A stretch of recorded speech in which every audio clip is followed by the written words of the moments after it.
अस्सलामुअलैकुम दोस्तों, कैसे हैं आप सब दोस्तों। हर बार की तरह आज भी मैं आपको अंबिया के वाक़यात में से एक वाक़या बताने वाला हूँ। आज का वाक़या है कौम आद के बारे में, जिनके बारे में कहा जाता है कि ताकत में वो अपनी मिसाल खुद थे और वो बहुत ही ताकतवर थे, और अल्लाह तबारक व तआला ने उनको रेत के तूफ़ान से तबाह कर दिया। तो नाज़रीन, चलिए शुरू करते हैं वाक़ये को। इससे पहले अब से छोटी सी गुजारिश है कि वीडियो को आखिर तक ज़रूर देखिएगा ताकि आपको पूरा किस्सा तफसील से समझ आ जाए। अरब के कदीम बाशिंदे अरब से निकलकर शाम, मिस्र और बाबुल की तरफ बढ़े और वहाँ पर ताकतवर हुकूमतों की बुनियाद डाली। उन्होंने इन इलाकों पर 15 बरस तक हुकूमत की। कुरान करीम में इनको उदे औला के नाम से याद किया गया है। गोया अरब के कदीम कौम सुम और अल एक ही कौम के दो नाम हैं। बुनियादी तौर पर अल एक शख्स का नाम है जो बाज़ रवायत में हज़रत नूह अलैहिस्सलाम की चौथी नस्ल और बाज़ रवायत में 5वीं नस्ल से है, और उनके बेटे साम की औलाद में से है।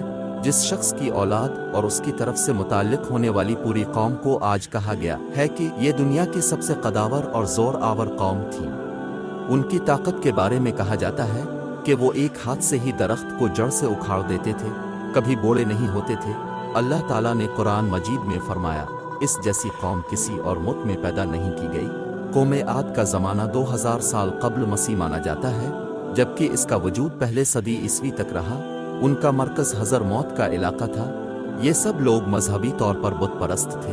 बाज़ रवायत में है कि वो बुलंद सतूनों वाले खैमों में रहते थे, जबकि कुछ मुफस्सरीन का कहना है कि उन्होंने पहाड़ों को काट कर आलीशान महल बनाए थे।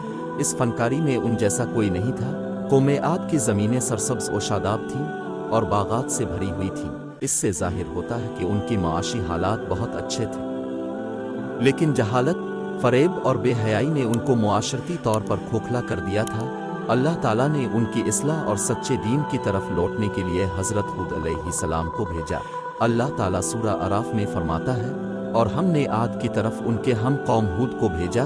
उन्होंने कहा कि मेरी कौम खुदा की ही इबादत करो, इसके सिवा तुम्हारा कोई माबूद नहीं। तुम शिर्क करके खुदा पर महज इल्ज़ाम डालते हो। मगर उन्होंने खुदा के पैगंबर को झुठला दिया और हिदायत को कबूल करने से इनकार कर दिया, जिस पर अल्लाह ने उन पर अजाब नाजिल किया। 1 हफ्ते तक तेज़ हवा के तूफान उठे और कौम आद और उनकी आबादियां तबाह होकर रह गईं। 7 दिन तक जारी रेत के तूफान में सब लोग हलाक हो गए। सिर्फ हज़रत हूद अलैहिस्सलाम और उनके चंद असहाब, जिन्होंने अमन की जगह पना ली थी, बच गए। इस वाक़ये के बाद हज़रत हूद अलैहिस्सलाम हज़र चले गए और आपने वहाँ अपनी बाकी उम्र गुजारी।